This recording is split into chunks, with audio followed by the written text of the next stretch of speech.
حضرات، موضوع ہے برکتیں کیوں روٹھ گئی۔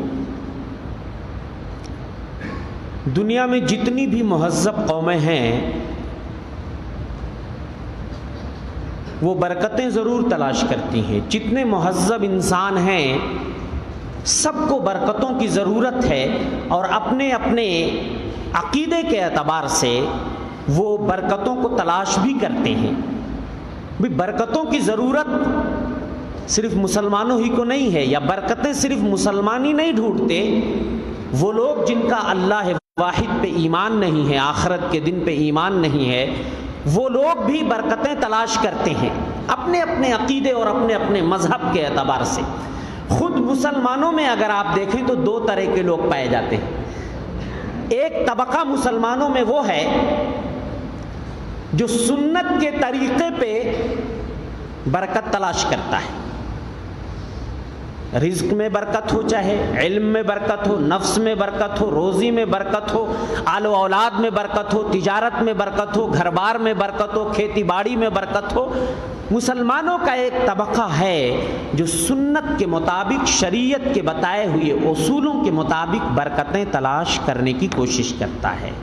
لیکن ہمارے مسلمانوں میں ہی ایک ایسا طبقہ ہے جو بدعتی طریقے سے، غلط طریقے سے، اپنے بنائے ہوئے طریقے سے برکتیں تلاش کرتا ہے۔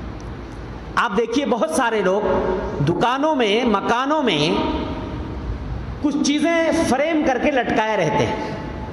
ابھی ہمارے وہاں ایک چلن ہے نقش سلیمانی، اچھے اچھے پڑھے لکھے لوگوں کو میں نے دیکھا، اور بہت سے ایسے مسلمان جو اپنے آپ کو صحیح العقیدہ مسلمان کہتے ہیں، وہ بھی نہ جانے کیوں اس ظام میں، اس غلط خیال میں گرفتار ہیں کہ نقش سلیمانی اگر لٹکا لیا جائے اور ہر روز صبح کو اس پہ ایک نگاہ ڈال لی جائے تو برکتوں کا نزول شروع ہو جاتا ہے۔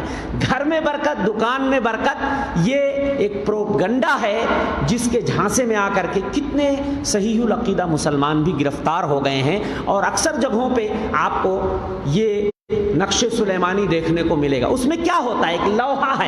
ایک لوحہ ہے، اس کے اندر کچھ حروف مقطعات ہیں، الف لام میم، ہا میم، کاف ہا یا عین صاد، اس طرح کی چیزیں فریم میں کر کے لوگ لگاتے ہیں اور سوچتے ہیں اس سے برکت اترے گی۔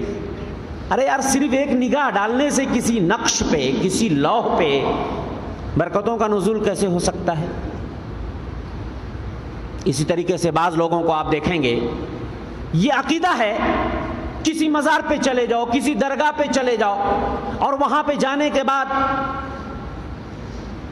جو قبر ہے یا اس پہ جو چادر چڑی ہے، آپ اس پہ ہاتھ پھیر لو یا چہرے کو رگڑ لو تو اس سے برکت ملے گی۔ کچھ لوگ قبروں پہ یا درگاہوں پہ جانے کے بعد وہاں ہاتھ پھیر کر کے اپنے جسم پہ ہاتھ کو ملتے ہیں اور یہ سوچتے ہیں کہ اس سے برکت آ جائے گی۔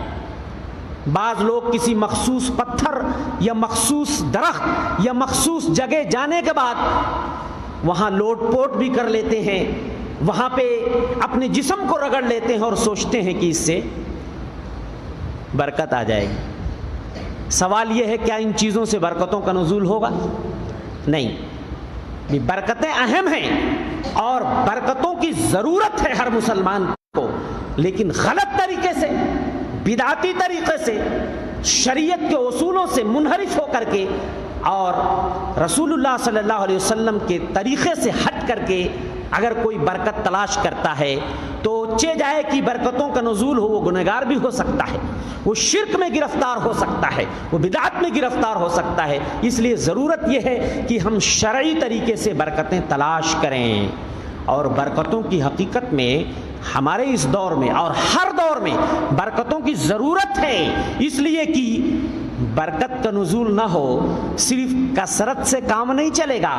کسی چیز کو ہم نے کثرت سے حاصل کر لیا، مقدار میں کوئی چیز زیادہ مل گئی، لیکن اللہ جل شانہ اگر اس سے برکت نکال دیں تو وہ چیز زیادہ ہمارے کام آنے والی نہیں ہے۔ اور اگر کوئی چیز قلیل مقدار میں، تھوڑے مقدار میں ہمیں حاصل ہو گئی اور اس میں اللہ جل شانہ برکت ڈال دیتے ہیں تو اس سے ڈھیر سارا ہمارا کام ہو سکتا ہے اور ہمارا بہت سارا کام اس سے بن سکتا ہے۔ برکت کا لفظ اگر آپ دیکھیں قرآن مجید میں بہت ساری صورتوں میں بہت ساری آیتوں میں مختلف صیغوں کے ساتھ برکتوں کا تذکرہ ہوا ہے، اور انبیاء کرام کا تو شعار بتایا گیا ہے قرآن مجید کے اندر کہ وہ برکتیں تلاش کرتے تھے۔ یہ صرف ہمارے نبی کریم صلی اللہ علیہ وسلم کی بات نہیں ہے، آپ سے پہلے کے جتنے انبیاء ہیں سبھوں نے برکتیں تلاش کی ہیں۔ آئیے میں قرآن کی چند آیتیں آپ کے سامنے رکھتا ہوں۔ حضرت عیسیٰ کے حوالے سے آپ دیکھیے اللہ جل شانہ فرماتا ہے وَجَعَلَنِي مُبَارَكًا أَيْنَمَا كُنتُ وَأَوْصَانِي بِالصَّلَاةِ وَالزَّكَاةِ مَا دُمْتُ حَيًّا۔ حضرت عیسیٰ کیا کہتے ہیں؟ وَجَعَلَنِي مُبَارَكًا، اللہ نے مجھے بابرکت بنایا ہے جہاں بھی میں رہوں، اور مجھے نماز اور زکوٰۃ کی وصیت کی ہے جب تک میں زندہ رہوں۔ حضرت ابراہیم کے بارے میں اللہ جل شانہ فرماتے ہیں وَبَشَّرْنَاهُ بِإِسْحَاقَ نَبِيًّا مِّنَ الصَّالِحِينَ، ہم نے انہیں اسحاق کی، حضرت اسماعیل کے بعد، اسماعیل ذبیح اللہ کے بعد ایک بیٹے کی بشارت دی، اسحاق کی بشارت دی، خوشخبری دی جو نبی ہیں اور صالحین میں سے ہیں۔ وَبَارَكْنَا عَلَيْهِ وَعَلَىٰ اسحاق، اور ہم نے ان میں بھی یعنی ابراہیم میں بھی اور اسحاق میں برکت ڈال دی۔ حضرت نوح کے بارے میں جب انہوں نے کشتی بنائی تو اللہ سے دعا کرتے ہیں وَقُلْ رَبِّ أَنزِلْنِي مُنزَلًا مُبَارَكًا وَأَنْتَ خَيْرُ الْمُنزِلِينَ۔ اللہ خود سکھا رہا ہے کہ اے نوح کہیے کہ اے میرے رب تو مجھے بابرکت جگہ میں اتاریو، تو بہترین اتارنے والوں میں سے ہے۔ ان کی دعا کا نتیجہ یہ ہوا کہ ان کی کشتی جودی پہاڑی پہ جا کر ٹھہر گئی جب طوفان آیا۔ اور دوسری جگہ اللہ فرماتا ہے قیل یا نوح اہبط بسلام منا وبرکات علیک، ہم نے کہا کہ اے نوح سلامتی کے ساتھ اس کشتی سے اتر جاؤ، تمہارے اوپر برکتوں کا نزول ہوگا۔ تو برکت کا لفظ اگر قرآن میں کہاں کہاں کس انداز سے کتنے صیغوں کے ساتھ آیا ہے، اگر میں اس کا احاطہ کروں تو کافی سمے کافی وقت اسی میں چلا جائے گا۔ تو کہنے کا مطلب یہ برکت کا لفظ کوئی اجنبی لفظ نہیں ہے، قرآن مجید میں کئی جگہوں پہ برکتوں کا تذکرہ آیا ہے، اور خاص طور سے انبیاء کا شعار بتایا گیا ہے۔ خود چند حدیثیں میں آپ کو پڑھ کے سناتا ہوں۔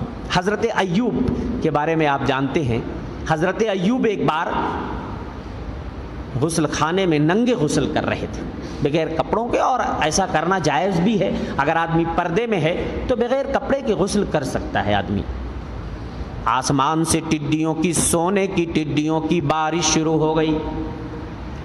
حضرت ایوب اپنے کپڑے میں ان سونے کی ٹڈیوں کو بٹورنے لگے، بھرنے لگے۔ اللہ جل شانہ نے پوچھا اما اغنیتک عما ترى، او ایوب کیا ہم نے تمہیں بے نیاز نہیں کیا؟ کیا ہم نے تمہیں نعمت عطا نہیں کی؟ کیا ہم نے تمہیں دولت عطا نہیں کی؟ ان ٹڈیوں کو کیوں سمیٹ رہے ہو اپنے کپڑے میں؟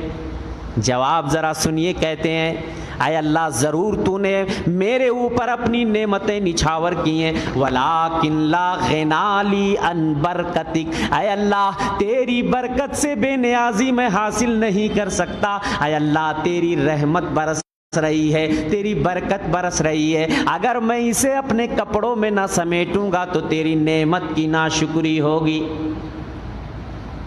حضرت ابراہیم جب اپنی بیوی اور بیٹے کو چھوڑ کر کے بے آب و گیاہ میدان میں چلے گئے، آپ کو پتہ ہے جب حضرت اسماعیل بڑے ہو گئے، شادی بیاہ کر لیے، ایک بار حضرت ابراہیم آتے ہیں خبرگیری کے لیے، تو پہلی بیوی جو ناشکری تھی، پہلی بیوی سے پوچھا کہ گزر بسر کیسے کرتے ہو تم لوگ؟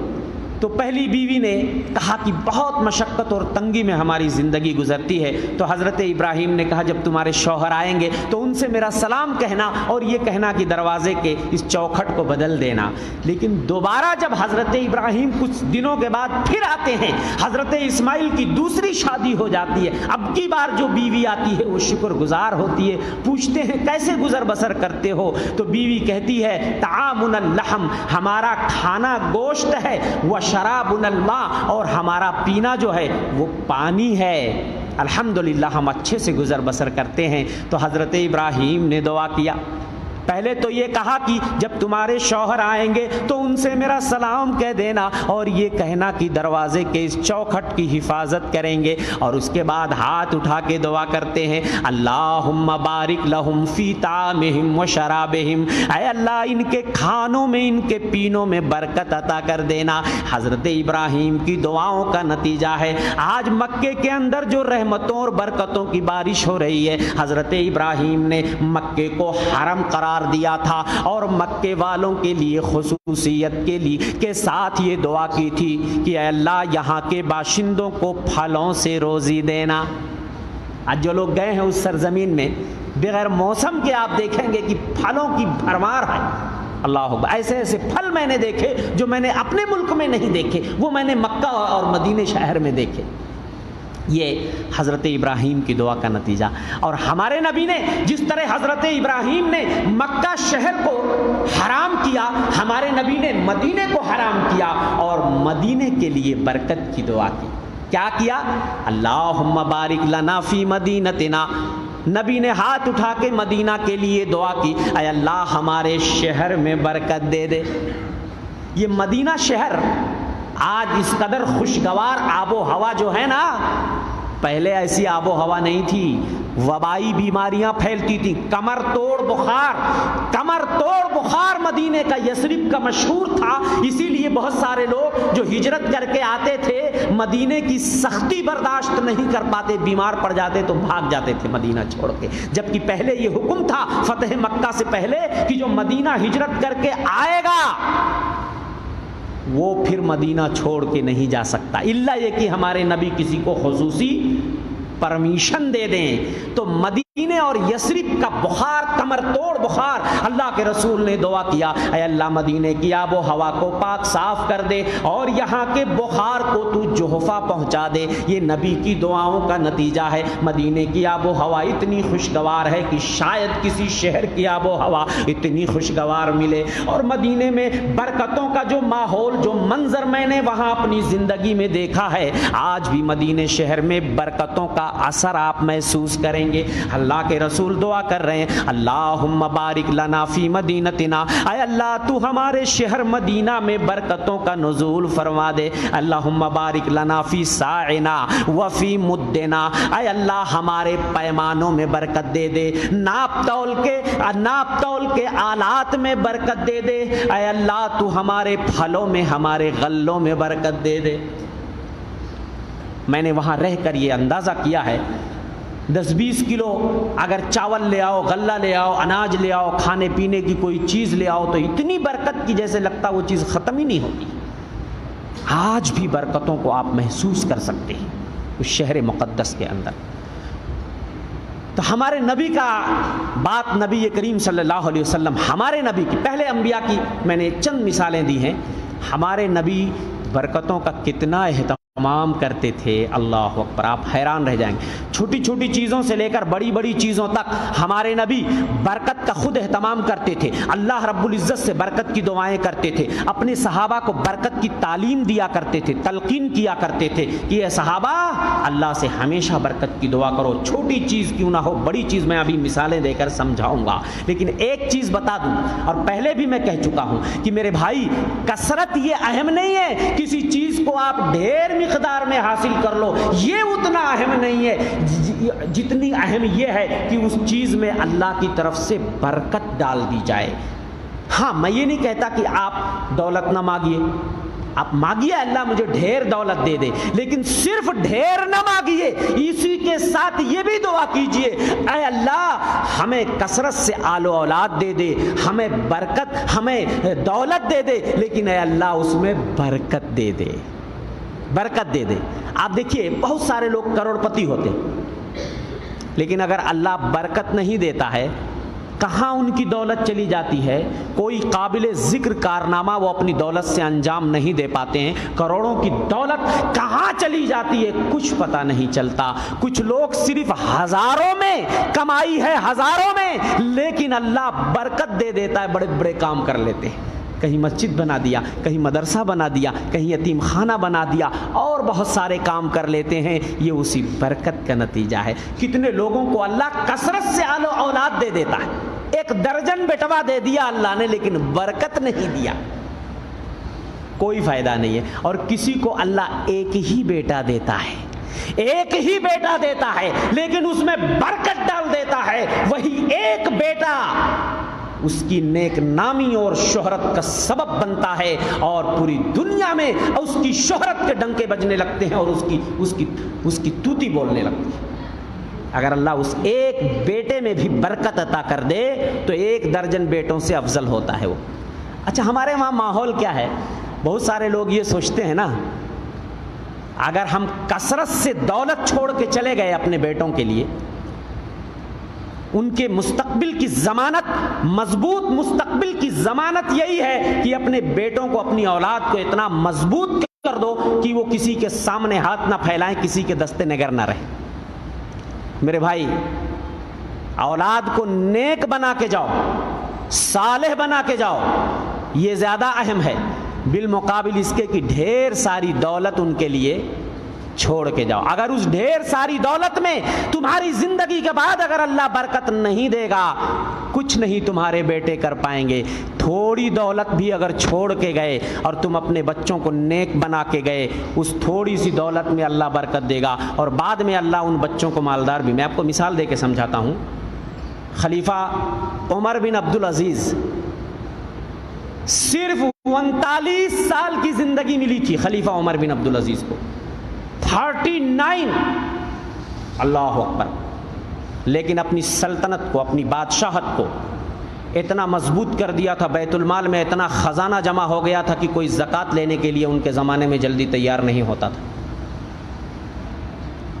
1 درجن کے قریب بیٹے تھے خلیفہ عمر بن عبدالعزیز کے۔ جب مرنے لگے چند دینار، 18 دینار چھوڑ کے گئے۔ 18 دینار میں سے اسی میں تجہیز تکفین کا بھی انتظام کیا گیا، بقیہ جو بچا ان کے بیٹوں میں تقسیم کر دے گا۔ 18 دینار کیا ہے؟ اور وہ بھی 1 درجن کے قریب بچے ہیں۔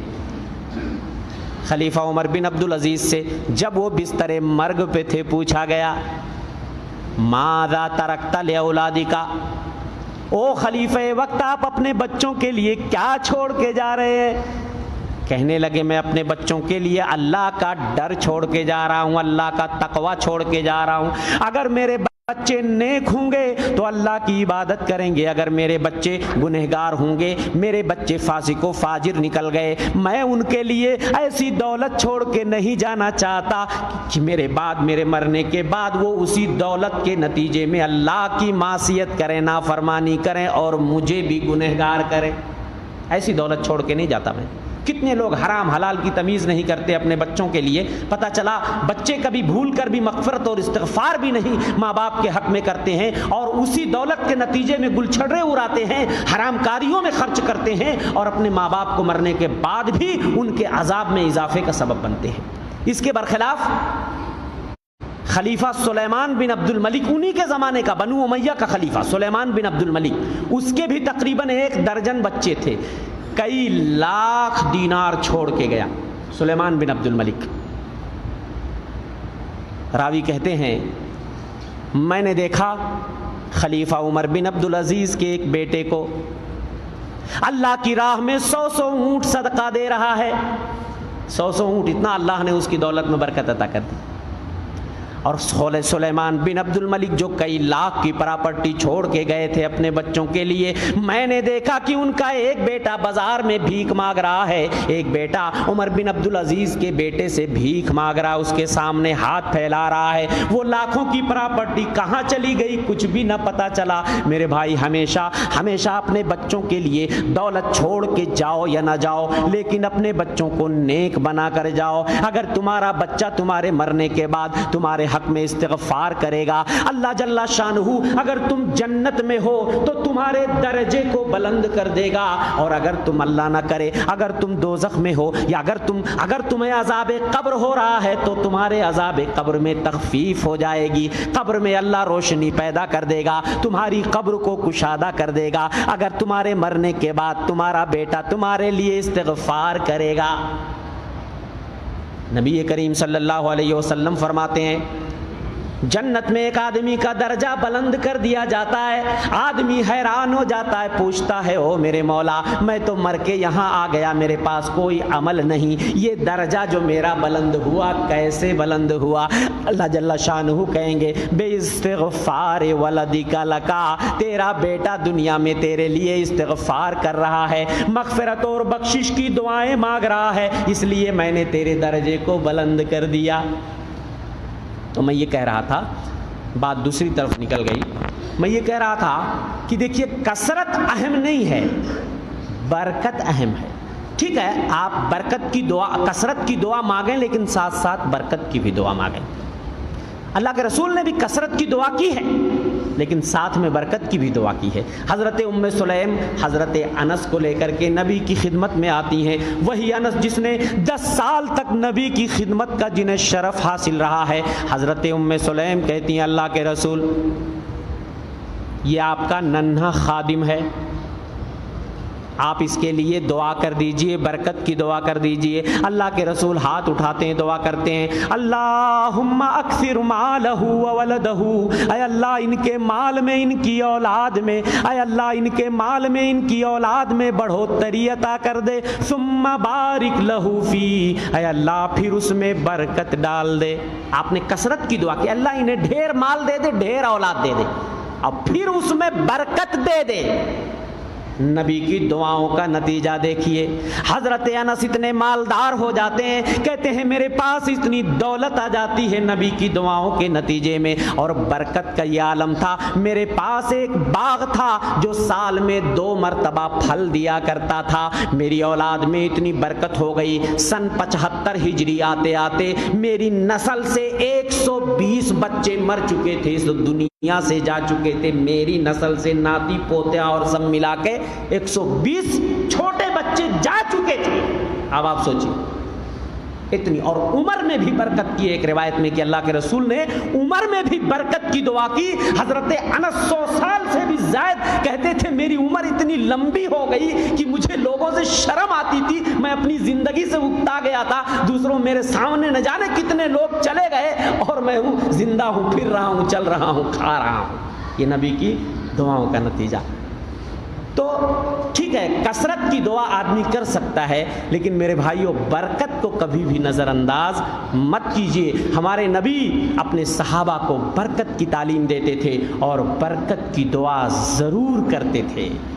حضرت عروہ البارقی ایک صحابی ہیں، اللہ کے رسول نے 1 دینار دے کر کے ان کو بھیجا۔ کتنا؟ 1 دینار دے کر کے بھیجا کہ جاؤ بکری خرید لاؤ۔ گئے حضرت عروہ البارقی، تو کیا کیا انہوں نے معلوم ہے؟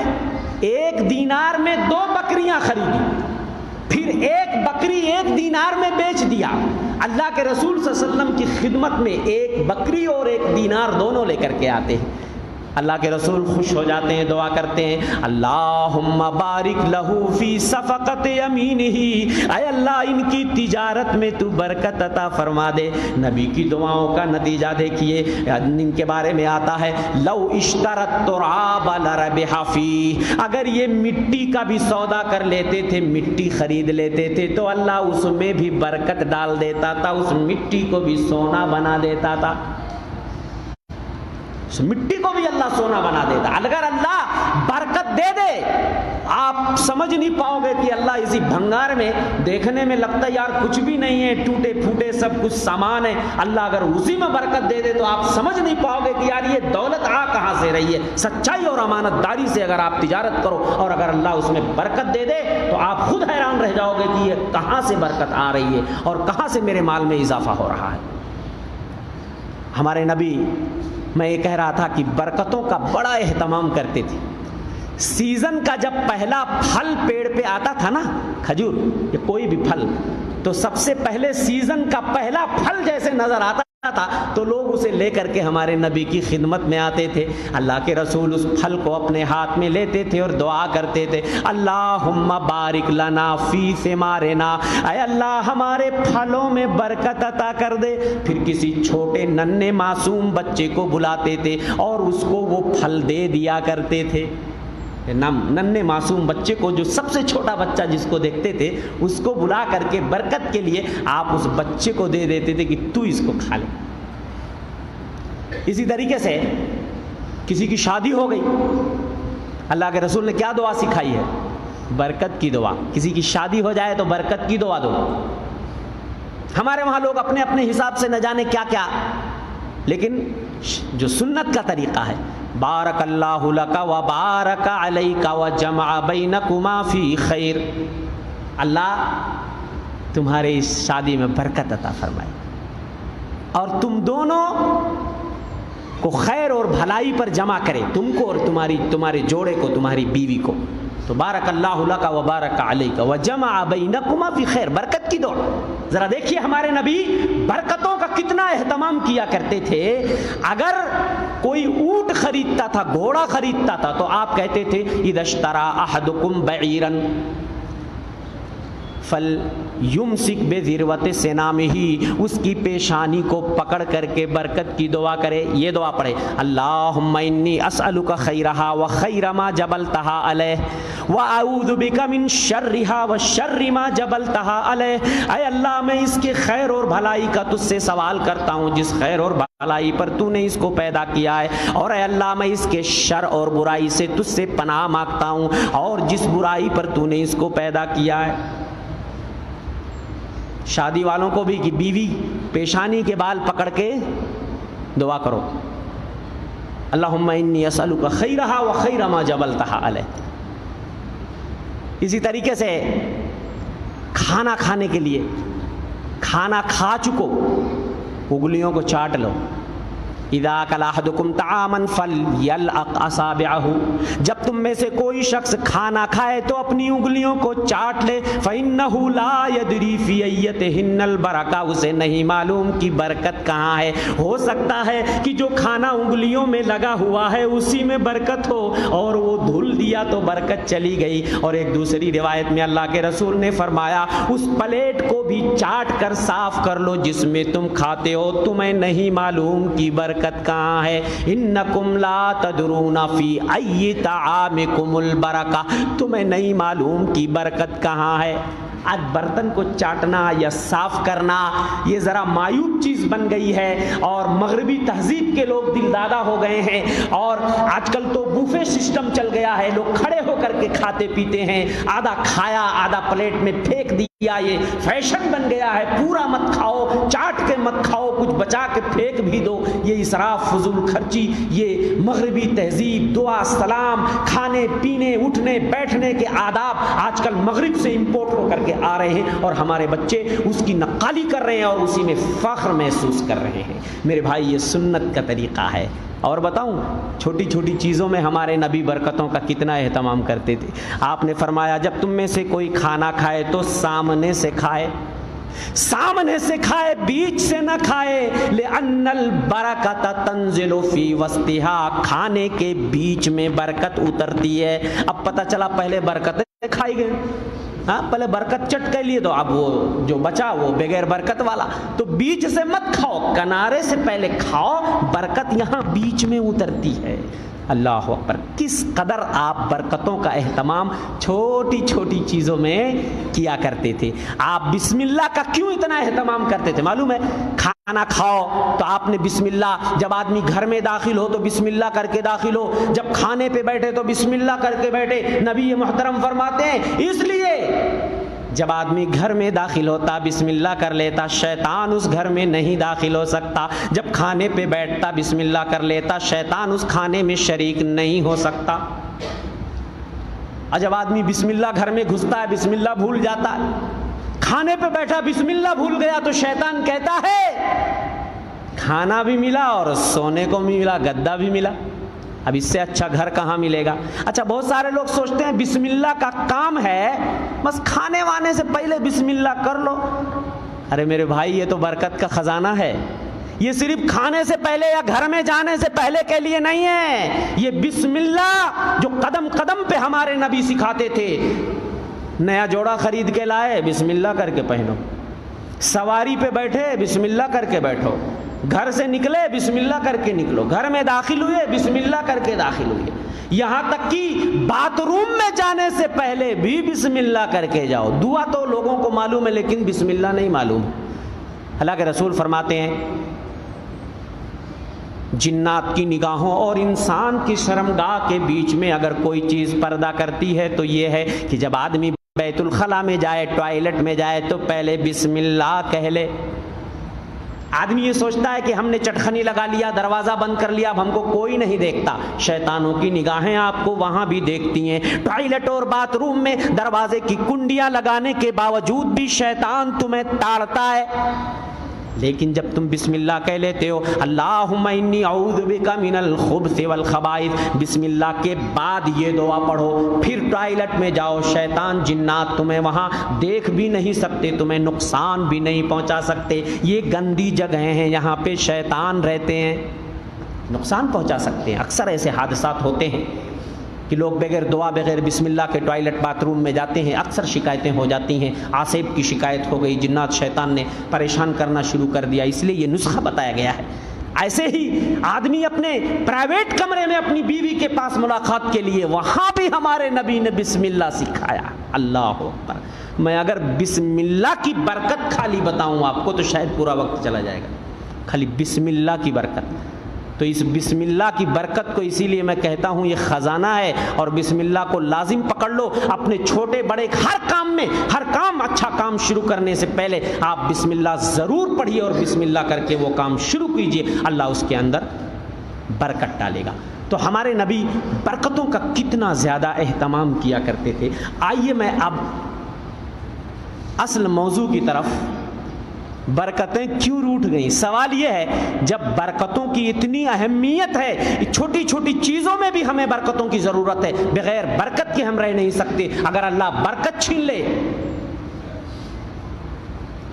تھوڑی سی عمر اللہ اگر عطا کر دے اور اس میں برکت ڈال دے، اس تھوڑی سی عمر میں آدمی بڑے بڑے کام کر سکتا ہے، اور 100 سال کی 80 90 100 سال کی عمر اللہ دے دے اور برکت نہ دے، کچھ نہیں کر سکتے آپ۔ کتنے لوگ ہمارے بزرگ 70 80 90 سال کی عمر اگر ہو گئی ہے، پوچھ لیں اپنے آپ سے، اگر اللہ نے برکت نہیں دی، آدمی سوچتا ہے یار ہم نے کیا کیا زندگی میں؟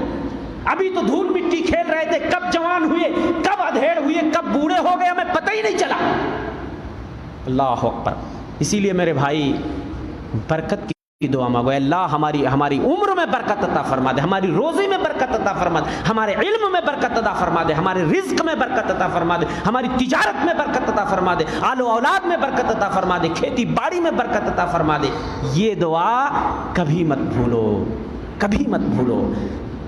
اور اگر 35 40 45 سال کی بھی عمر لوگوں کو ملتی ہے اور اللہ اس میں برکت ڈال دیتا ہے، بڑے بڑے کام۔ ابھی میں نے مثال دی، 39 سال کی عمر خلیفہ عمر بن عبدالعزیز کو 39 ایئرز صرف ملے، ایسے کارہائے نمایاں انجام دے کے چلے گئے۔ اللہ اکبر! سنہرے حروف میں آج ان کی سیرت پڑھو تو آپ کی آنکھیں کھل جائیں گی۔ حضرت خلیفہ عمر بن عبدالعزیز کا زہد دیکھ لو، ان کا عدل دیکھ لو، تقوی پرہیزگاری دیکھ لو، اللہ کا ڈر دیکھ لو، اور سب سے بڑی چیز کہ کس طریقے سے اپنی حکومت کو مستحکم کر دیا تھا معمولی چند سالوں میں، کہ کسی کا ڈر نہیں ہوتا تھا، اکیلی عورت نکل جایا کرتی تھی، کسی کا خوف نہیں ہوتا تھا، اور زکوٰۃ لینے والے جلدی نہیں ملا کرتے تھے، غریب مسکین نہیں ملتے تھے۔ اللہ نے برکت ڈال دی تھی، برکت ڈال دی تھی۔ اس لیے عمر میں، روزی میں، علم میں برکت کی دعا مانگا کرو۔ تو آئیے دیکھتے ہیں، سوال یہ ہے کہ آج برکتیں ہم سے کیوں روٹ گئی ہیں۔ برکتیں، میں یہ نہیں کہتا کہ برکتوں کا ایک دم خاتمہ ہو گیا ہے، لیکن پہلے کے آپ دیکھ لو، پہلے کے بزرگوں کو دیکھ لو، ان کے عمر میں برکت ہوا کرتی تھی۔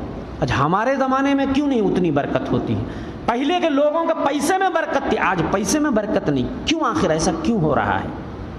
کچھ تو راز ہے، کچھ تو ہے جس کی پردہ داری ہمیں اسباب تلاشنے ہوں گے کہ آج برکتیں کم کیوں ہو گئیں، برکتیں روٹ کیوں گئیں۔ پہلا سبب جو میں آپ کو بتانا چاہتا ہوں میرے بھائی، قرآن مجید سے آج ہم نے ہدایت اٹھانی، تلاوت کرنی، اس میں تأمل و تدبر، اس پہ عمل کرنا آج ہم نے ترک کر دیا ہے یا کم کر دیا ہے، اس لیے برکتیں روٹھ گئی ہیں۔ یہ کتاب مقدس جو آج ہمارے درمیان ہے، پہلے کے بزرگوں کو آپ دیکھیے، پہلے کے لوگ صبح اٹھتے تھے تو فجر کے بعد گھروں سے آپ دیکھیے قرآن مجید کے پڑھنے کی تلاوت کی آوازیں آیا کرتی تھیں۔ آج گھروں سے گانے بجانے کی آوازیں آتی ہیں۔ پہلے لوگ صبح اٹھ کے قرآن مجید کی تلاوت کرتے تھے، آج صبح اٹھ کر لوگ فیس بک واٹس ایپ پہ میسج پڑھتے ہیں، قرآن کی تلاوت بہت تھوڑے لوگ کرتے۔ سب سے پہلے ذرا دیکھو یار موبائل پہ کوئی میسج تو نہیں آیا ہے، واٹس ایپ فیس بک کھول کے بیٹھ گئے، ہاں تو برکتیں روٹھیں گی نہیں تو کیا ہوگا؟ یہ کتاب مقدس یہ سراپا برکت ہے۔ قرآن کہتا ہے وَهَذَا كِتَابٌ أَنزَلْنَاهُ مُبَارَكٌ فَاتَّبِعُوهُ، ارے یہ وہ کتاب ہے جس کو ہم نے نازل کیا، یہ بابرکت کتاب ہے، اسی کتاب کی تم پیروی کرو۔ دوسری جگہ اللہ فرماتا وَهَذَا كِتَابٌ أَنزَلْنَاهُ مُبَارَكٌ مُصَدِّقُ الَّذِي بَيْنَ يَدَيْهِ، یہ کتاب جس کو ہم نے نازل کیا یہ بابرکت ہے اور یہ پچھلی کتابوں کی تصدیق کرنے والی ہے۔ دوسری جگہ اللہ فرماتا ہے وَهَذَا ذِكْرٌ مُبَارَكٌ أَنزَلْنَاهُ، یہ نصیحت کی چیز ہے، یہ بابرکت چیز ہے جسے ہم نے اتارا ہے۔ آج قرآن سے یہ قرآن اللہ اکبر، اس کی اصل بابرکت، یہ جہاں سے یہ کتاب اتری اللہ پاک پروردگار کے پاس سے، اس کی اصل بابرکت، اس کا محل بابرکت کہاں پہ اتری یہ کتاب؟ ہمارے آخری نبی اور رسول جناب محمد مصطفیٰ صلی اللہ علیہ وسلم کے پاکیزہ دل پر یہ کتاب اتری، ہمارے نبی بابرکت۔ اور جس مہینے میں یہ کتاب اتری وہ مہینہ بابرکت، جس رات میں یہ کتاب اتری وہ رات بابرکت، وہ رات بابرکت، سب برکت ہی برکت ہے۔ اور آج ہم نے جب قرآن مجید کی تلاوت کو چھوڑ دیا، اس میں تأمل کو چھوڑ دیا، تدبر کو چھوڑ دیا، اس پہ عمل کرنا چھوڑ دیا، اس سے ہدایت لینا چھوڑ دیا، تو آج برکتیں روٹھ گئیں۔ اسی لیے آج لوگ کیا سمجھتے ہیں؟ قرآن کی برکت کا مطلب یہ ہے کچھ تعویذ واویز بنا کے لٹکا لو، یا کچھ آیت الکرسی وغیرہ فریم کرا کے گھر میں لٹکا لو، یا گاڑی وغیرہ میں ذرا آگے آیت الکرسی لکھ کے لوگ لٹکا لیتے ہیں، گاڑیوں میں یا گھروں میں لٹکا لیتے، تعویذ بنا لیتے ہیں، یا کہیں قسم وسم کی ضرورت آئی تو حلف میں قرآن مجید کو لے آتے ہیں۔ لوگ سوچتے ہیں ہم قرآن سے تو برکت حاصل کر ہی رہے ہیں۔ سوال یہ ہے کہ کیا اس طریقے سے قرآن سے برکت ملے گی؟ میرے بھائی نہیں، قرآن کی برکت یہ ہے آپ اس کتاب کی تلاوت کیجئے، اس کتاب کی تلاوت کیجئے، اس سے اپنے تعلق کو جوڑیے۔ آپ کو پتہ ہونا چاہیے کہ اس کتاب کے ایک حرف پڑھنے پہ 10 نیکی ملتی ہے، دلوں کو سکون ملتا ہے، دلوں کو اطمینان حاصل ہوتا ہے۔ آپ اس کتاب پر عمل کیجئے، اس سے ہدایت حاصل کیجئے، اس سے نصیحت پکڑیے، اس سے شفا حاصل کیجئے، اسی کے مطابق فیصلے کیجئے۔ یہ قرآن کی برکت تب ملے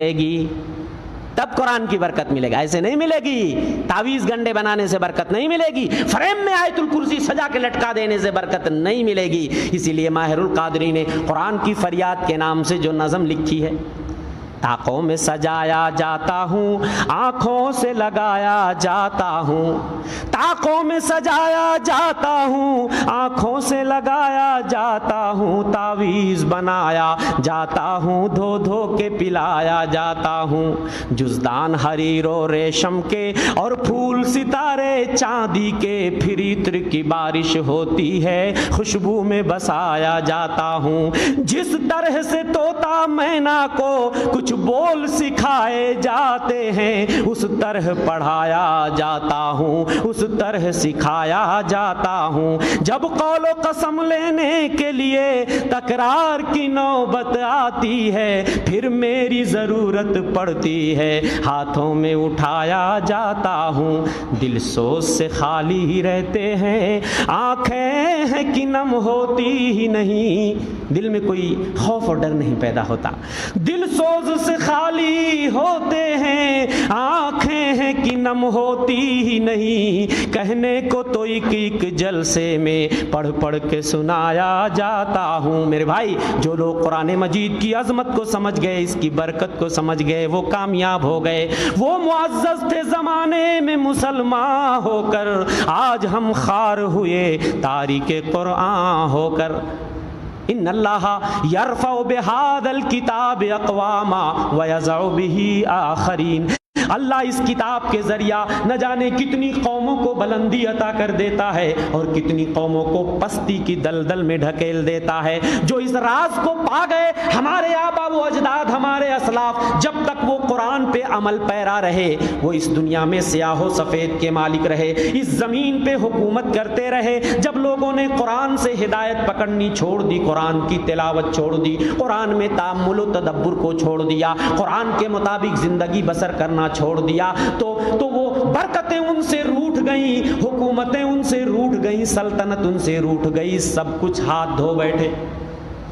آج بھی اگر ہم قرآن کی طرف لوٹ آئیں اور قرآن کو مضبوطی سے پکڑ لیں، اس کی تلاوت کا اہتمام کریں، اس سے ہدایت حاصل کرنا شروع کر دیں اور اس کے مطابق عمل کرنا شروع کر دیں، آج بھی اس زمین پہ حکومت ہماری ہوگی، سلطنت ہماری ہوگی، اس لیے کہ یہ زمین اللہ کی ہے اور اللہ اپنے بندوں میں سے جس کو چاہتا ہے زمین کا وارث بنا دیتا ہے۔ پہلے تم اللہ کی کتاب کی طرف تو آؤ، اللہ تمہیں اپنی زمین کا وارث بنائے گا، تمہیں اس زمین پر خلیفہ بنائے گا۔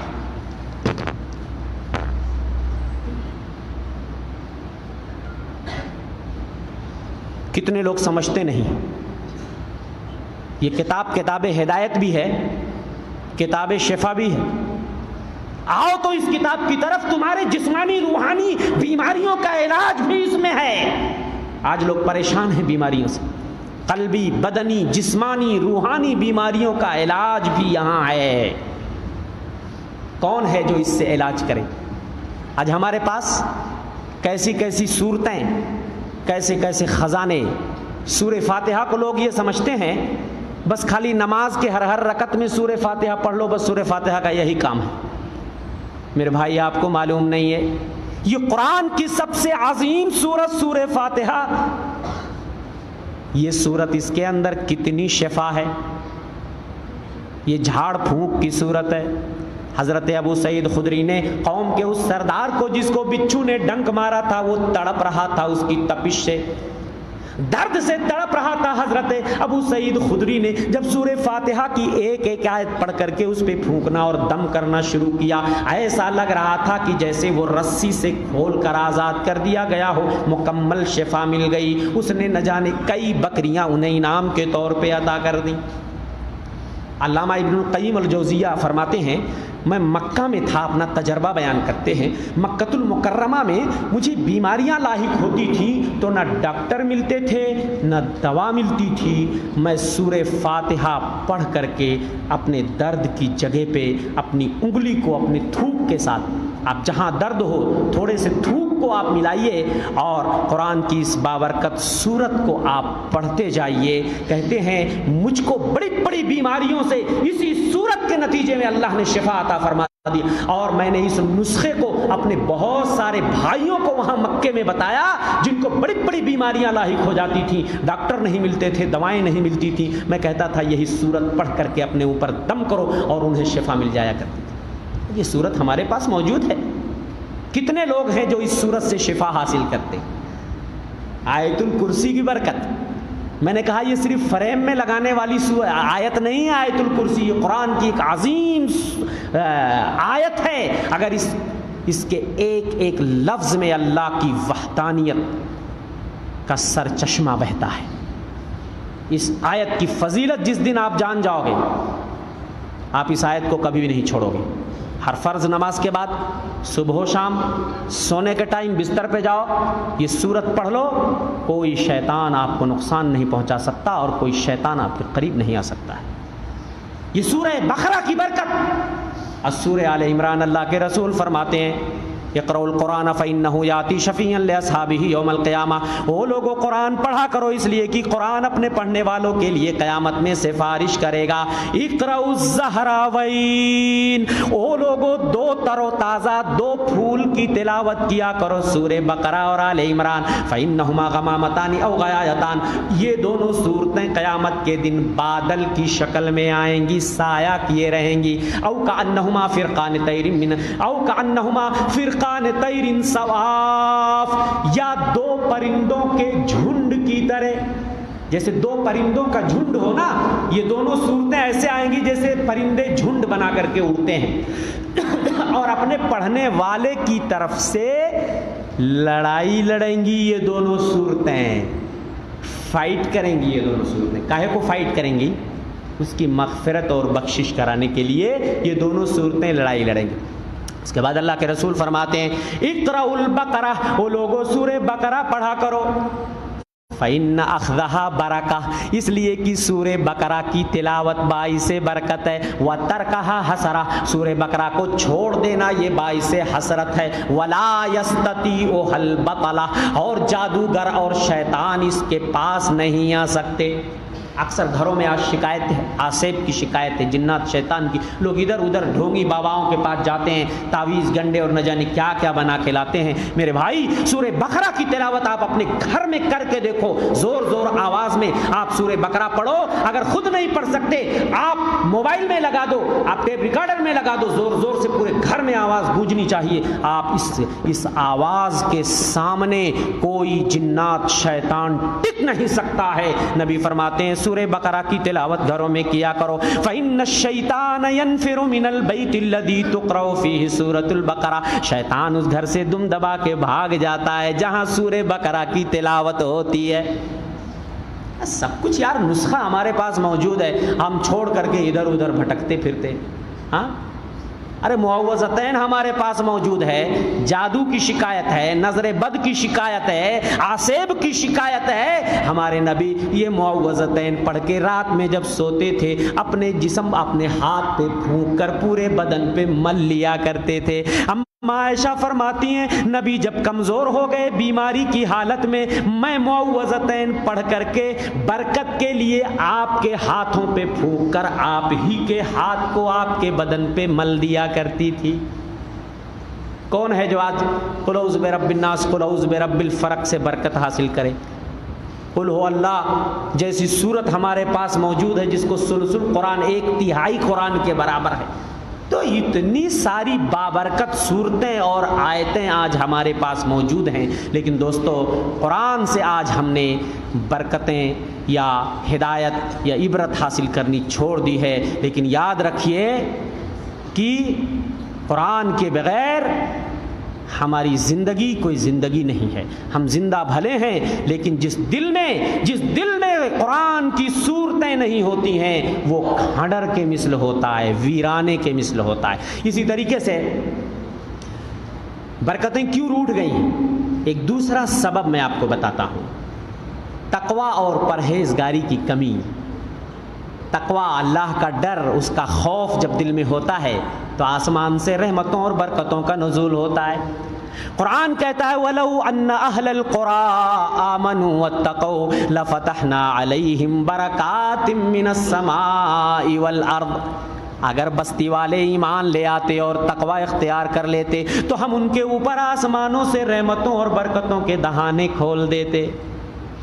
وَلَٰكِن كَذَّبُوا، لوگوں نے جھٹلایا، فَأَخَذْنَاهُمْ بِمَا كَانُوا يَكْسِبُونَ، ہم نے ان کے گناہوں کے عوض میں ان کو پکڑ لیا، عذاب میں گرفتار کر دیا۔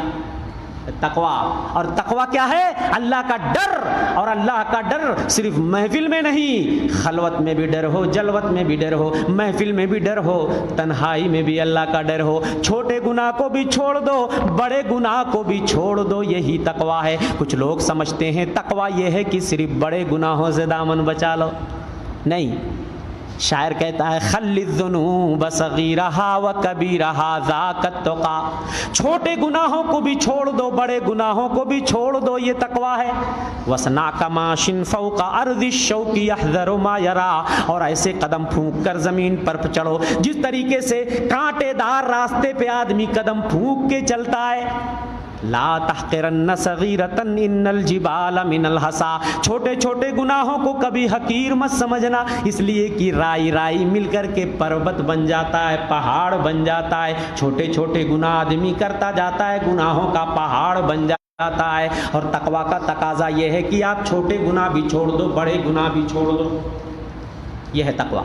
اور تقویٰ، اللہ اکبر، تقویٰ کی برکت یہی وہ تقویٰ ہے جس سے بند دروازے کھل جاتے ہیں، مشکلیں آسان ہو جاتی ہیں، اللہ غیب سے روزیاں عطا کرنا شروع کر دیتا ہے۔ وَمَن يَتَّقِ اللَّهَ يَجْعَل لَّهُ مَخْرَجًا، جو اللہ سے ڈرتا ہے صحیح معنوں میں اللہ اس سے مصیبت سے نکلنے کا راستہ بنا دیتے ہیں۔ وَيَرْزُقْهُ مِنْ حَيْثُ لَا يَحْتَسِبُ، اور اللہ اس کو ایسی جگہ سے روزی دیتا ہے کہ وہ گمان بھی نہیں کر سکتا ہے۔ وَمَن يَتَّقِ اللَّهَ يَجْعَل لَّهُ مِنْ أَمْرِهِ يُسْرًا، جو اللہ سے ڈرتا ہے اللہ اس کے معاملے کو آسان بنا دیتے ہیں۔ یہی نہیں، تقویٰ کی برکت آپ دیکھیے، الا ان اولیاء اللہ لا خوف علیہم ولا هم یحزنون، جو اللہ کے اولیاء ہوتے ہیں انہیں کوئی غم نہیں ہوتا، وہ خوف نہیں کھاتے، وہ غم نہیں اٹھاتے۔ الذین آمنوا وکانوا یتقون، اللہ کے اولیاء تو وہ ہیں جو ایمان والے ہوتے ہیں، متقی ہوتے ہیں، پرہیزگار ہوتے ہیں۔ بغیر تقوی اختیار کیے کوئی اللہ کا ولی، اچھا بہت سارے ہمارے وہاں نہ نماز پڑھتے نہ روزہ رکھتے، غلاظت گندگی میں لپٹے رہتے ہیں، لوگ بولتے کہ یہ تو ولی ہیں، پہنچے ہوئے ہیں۔ یہ اولیاء الرحمن نہیں ہو سکتے، یہ اولیاء الشیطان ہیں۔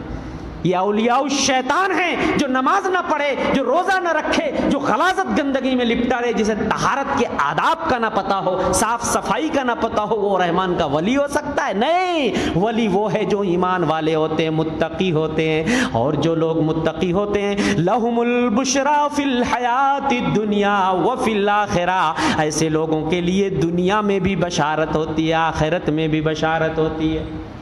دنیا میں بھی خوشخبری، آخرت میں بھی خوشخبری۔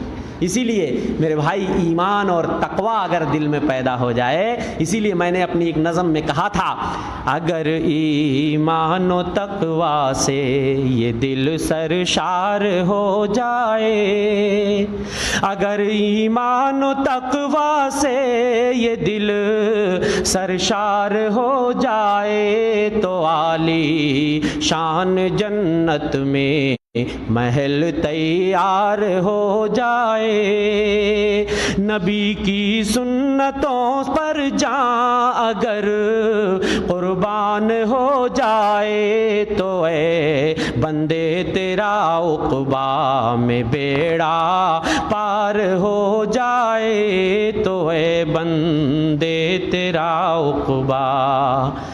میرے بھائیو، یہ تقویٰ و پرہیزگاری وہ چیز ہے جس سے اللہ کی جنت بندوں سے قریب کر دی جاتی ہے۔ اللہ فرماتا ہے وَأُزْلِفَتِ الْجَنَّةُ لِلْمُتَّقِينَ غَيْرَ بَعِيدٍ، جنت متقیوں سے قریب کر دی گئی ہے، بالکل بھی دور نہیں ہے۔ یہ شارٹ کٹ راستہ اگر کوئی پوچھے اللہ کی جنت میں جانے کا شارٹ کٹ راستہ، تو تقویٰ سے زیادہ شارٹ کٹ راستہ اور کوئی نہیں، مختصر راستہ تقویٰ اور پرہیزگاری۔ تو میرے بھائیو، اگر چاہتے ہو کہ آسمان سے برکتوں کا نزول ہو اور زمین سے برکتوں کا اخراج ہو، تو تقویٰ اور پرہیزگاری، اللہ کا ڈر اختیار کرو، انشاءاللہ آسمان سے اللہ برکتوں کے دہانے کھول دے گا۔ اسی طریقے سے برکتیں کیوں روٹھ گئیں، اس کا ایک سبب یہ بھی ہے کہ آج ہم اللہ کی نعمتوں کا صحیح معنوں میں شکریہ ادا نہیں کرتے۔ جب ہم شکریہ ادا کرنا بھول گئے تو برکتیں بھی روٹھنے لگیں۔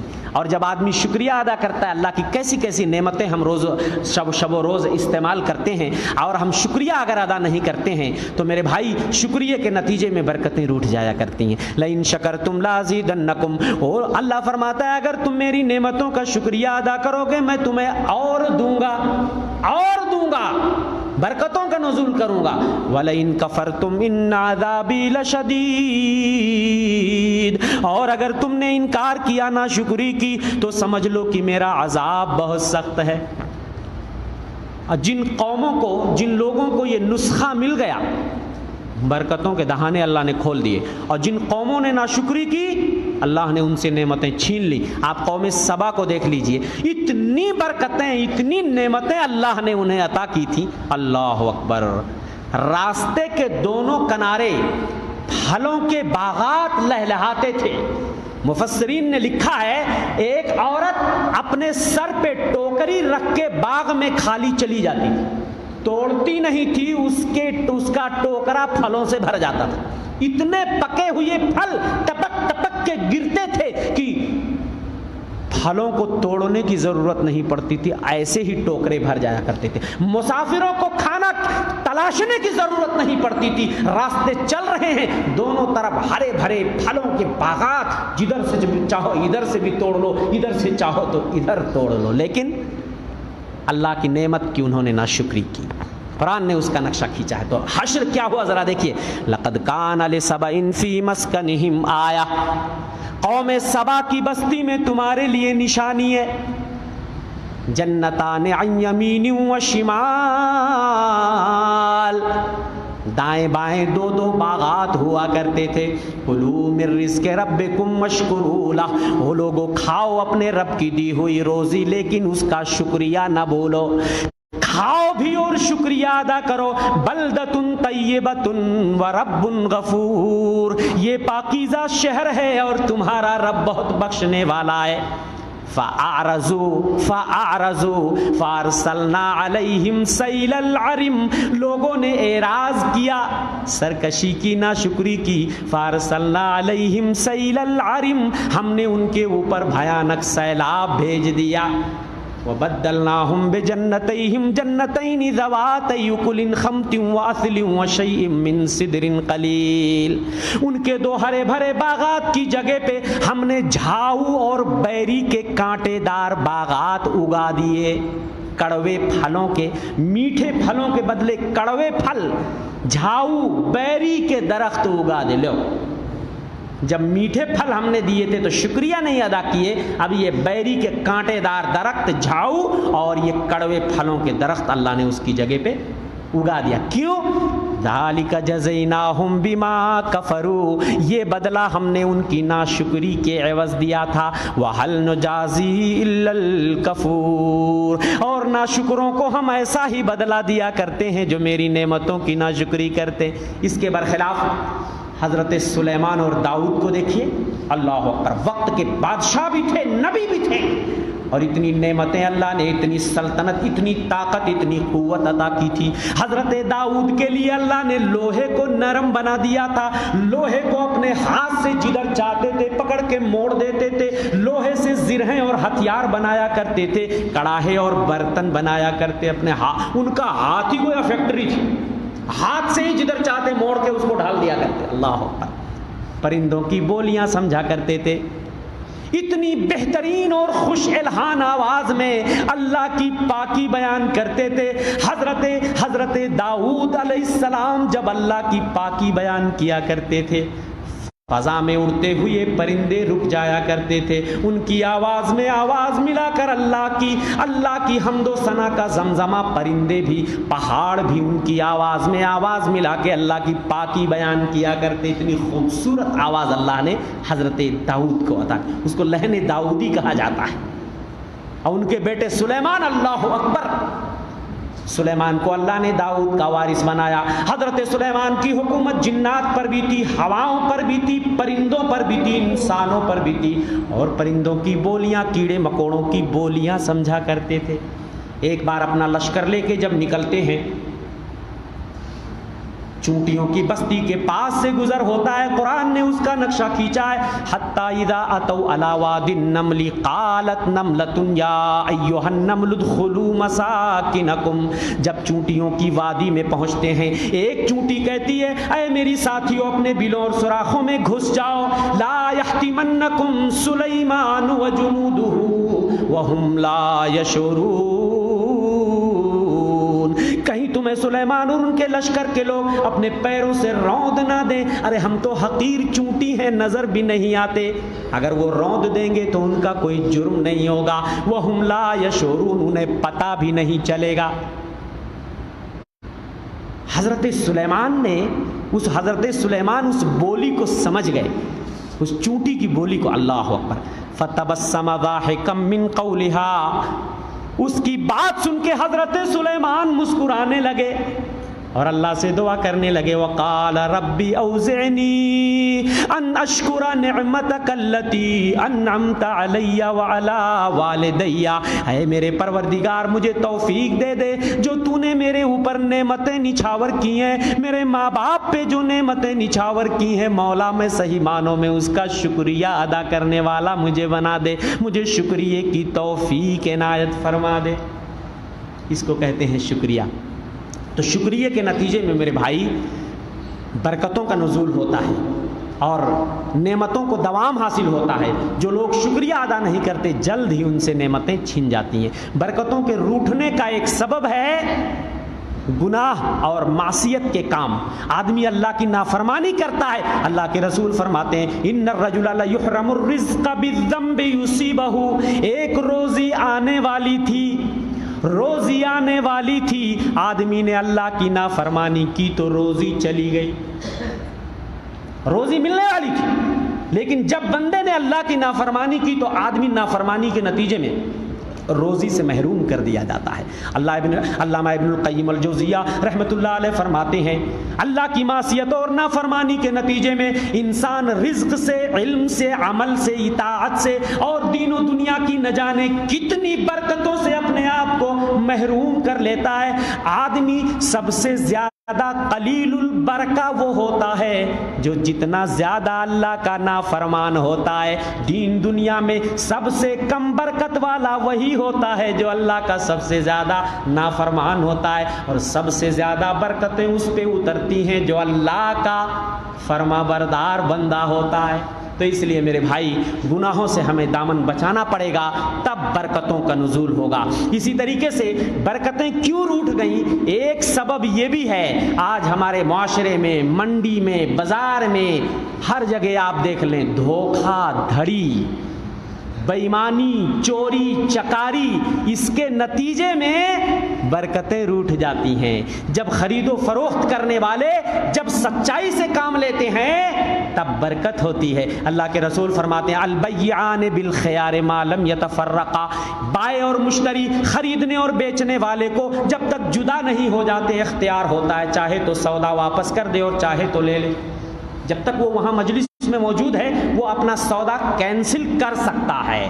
فَإِن صَدَقَا وَبَيَّنَا, اگر خریدنے والا بیچنے والا سچائی سے کام لیتے ہیں, سچ بولتے ہیں اور حقیقت حال بیان کر دیتے ہیں, بیچنے والا اپنے سامان کا عیب نہیں چھپاتا ہے, دھوکہ سامنے والے کو نہیں دیتا ہے, بُورِكَ لَهُمَا فِي بَيْعِهِمَا, ان کی تجارت میں برکت عطا فرما دی جاتی ہے. فَإِن كَذَبَا وَكَتَمَا, اگر وہ دونوں جھوٹ بولتے ہیں اور حقیقت حال کو چھپاتے ہیں, سامان کے عیب کو چھپاتے ہیں, محقت برکت بیہما, ان کی تجارت کی برکت اللہ ختم کر دیتا ہے.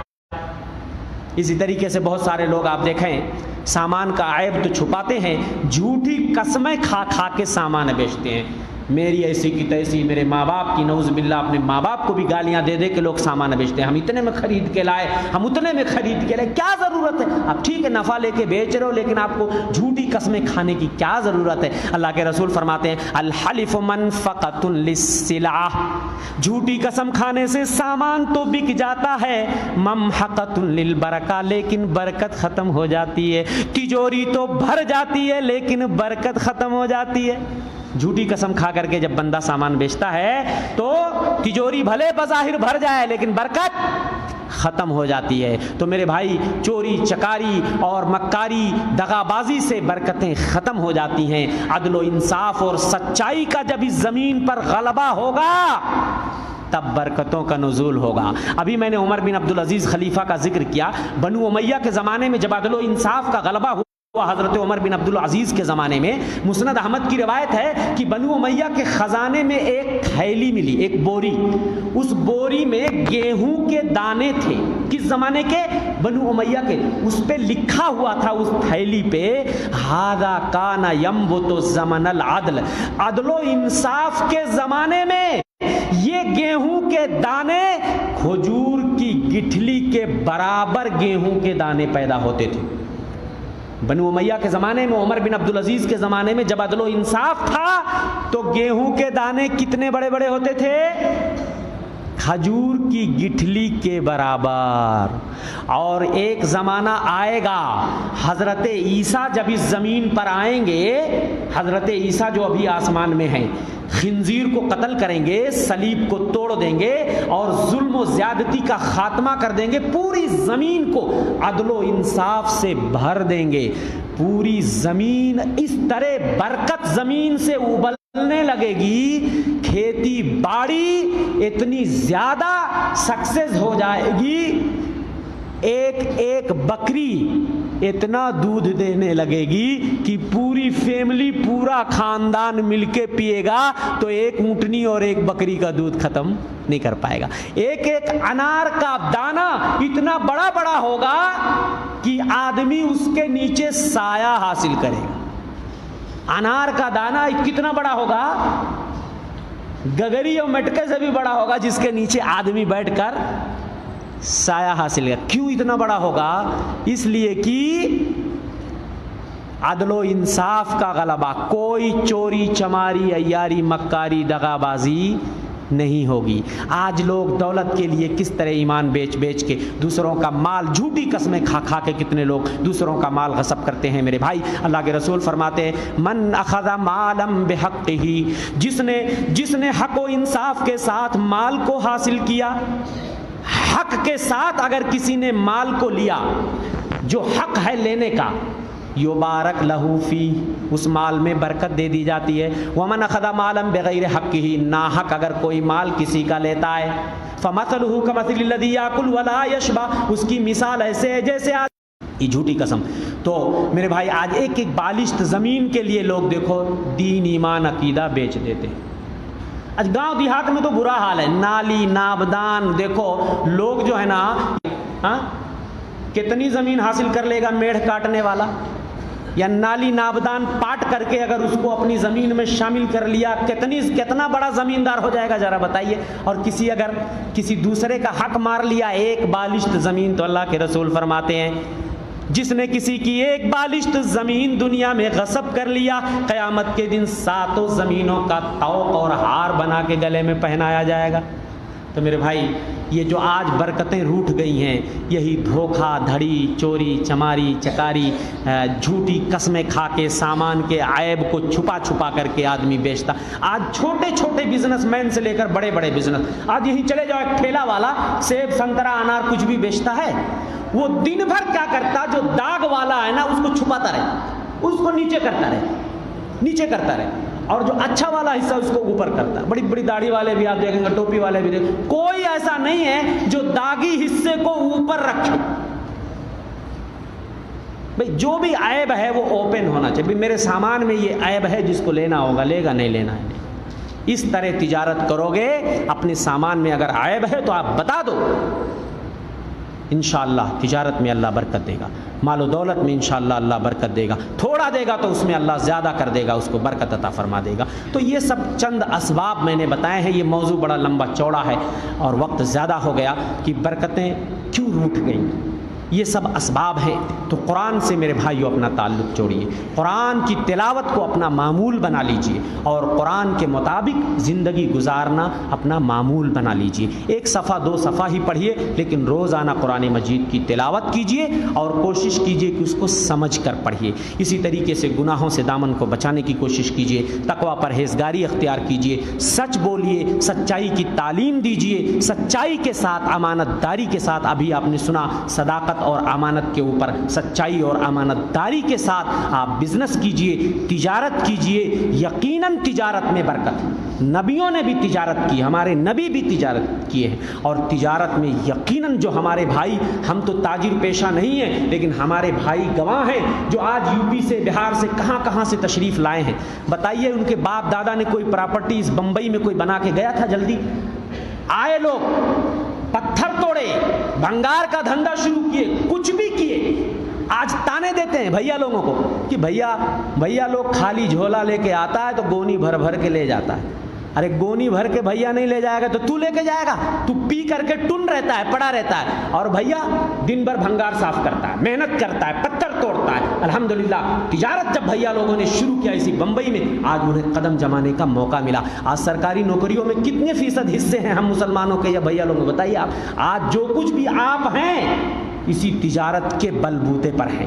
تو میرے بھائیوں، آپ سچائی کے ساتھ، امانت داری کے ساتھ تجارت کیجیے، اللہ آپ کی تجارت میں برکت عطا فرمائے، اور مزید اللہ آپ کو مال و دولت میں، آل و اولاد میں، عمر میں، نفس میں اور رزق میں، گھر بار میں، کھیتی باڑی میں، کارخانے میں، گودام میں، دکان میں، مکان میں، ہر جگہ اللہ برکت عطا فرمائے۔ اور جو برکتوں کے حاصل کرنے کا طریقہ ہے سنت کے مطابق، یہ نقش سلیمانی سے برکت اترنے والی نہیں ہے، ان سب طریقوں سے توبہ کیجیے، اور قرآن کو فریم میں لٹکانے سے برکت نہیں ہوگی، روحانی برکت تلاوت کے ذریعہ اور اس پہ عمل کے ذریعہ آپ برکتیں حاصل کرنے کی کوشش کیجیے۔ اللہ سے دعا ہے کہ اللہ ہم تمام بھائیوں کو برکتوں سے مالا مال کر دے، ہمارے گھروں کو اللہ برکتوں سے بھر دے، ہماری عمر میں، ہمارے رزق میں، روزی میں، آل اولاد میں، کھیتی باڑی میں، ہر چیز میں اللہ برکت عطا فرمائے۔ آمین و ما توفیق الا باللہ، صلی اللہ علیہ نبینا محمد۔ السلام علیکم ورحمۃ اللہ۔